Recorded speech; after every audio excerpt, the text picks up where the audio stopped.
Welcome to Arm Talk Tuesday. I'm Whitney Tate. With us today is Dr. Matthew Baker. Thank you for joining us today, Dr. Baker. Absolutely. Pleasure to be here. Dr. Baker, what is the difference between anatomic total shoulder replacement and reverse shoulder replacement? So in an anatomic shoulder replacement, we're replacing the patient's normal anatomy.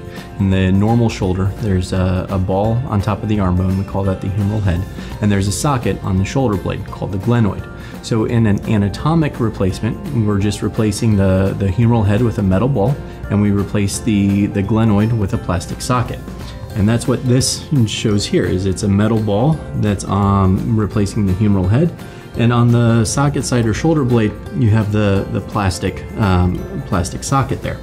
In a reverse, it's just as if it sounds. It's reversed. So you're putting the socket on the arm bone side, you're putting the ball on the shoulder blade side. And so instead of replacing the ball with a ball, we put the plastic socket on the arm bone, and then on the shoulder blade side, we place that ball.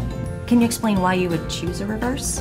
So patients that have rotator cuff tear typically do not do well if you do an anatomic shoulder replacement. And so the reverse shoulder replacement was developed for this particular patient population. That is, a patient who has bad arthritis and a rotator cuff tear. Dr. Baker, what type of recovery is involved after shoulder replacement?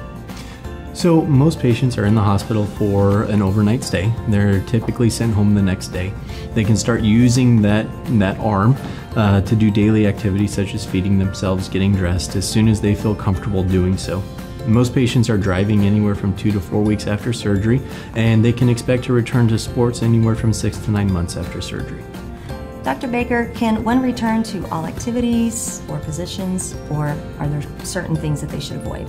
For a short period of time, we do recommend avoiding certain things, and that just allows for the implant and the soft tissues to heal. Once they've fully recovered, there's really no limitations that we impose after a shoulder replacement surgery. What is the most common thing that you see with shoulder pain? One of the most common reasons that people come to see me with pain in their shoulder is related to rotator cuff issues, whether that's tendinitis or tearing. It's a very common cause of shoulder pain and debilitation, and we see a lot of patients with those issues. Dr. Baker, thank you for joining us today. Absolutely. For more information on shoulder replacement and surgery, visit SoutheastHEALTH.org/shoulder.